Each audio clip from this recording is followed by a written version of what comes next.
काय आहे आपल्या पुण्यात सगळीकडे पाणीच पाणी. नेमकं शहर आहे की मग जंगल? अहो बर्वे चिडताय काय? पुणे तिथे काय उणे? देशपांडे थट्टा नको, आय एम व्हेरी सिरियस.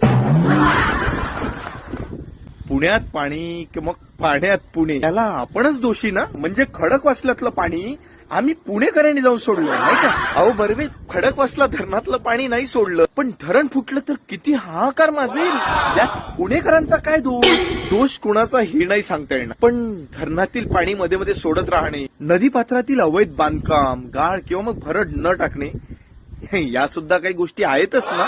अगदीच. आणि हो, मुळामुठेला मिळणारे नाले, नदीचा प्रवाह कुठेही न वळवणे आणि मनसोक्त नदीला वाहू देणे, पर्याय. देशपांडे तुम्ही फार हुशार, पण नागरिकांनी सतर्क आणि महानगरपालिकेने जबाबदारी घ्यायला पाहिजे. खूप झाल्या गप्पा, होतील काहीतरी निर्णय. चला. हो.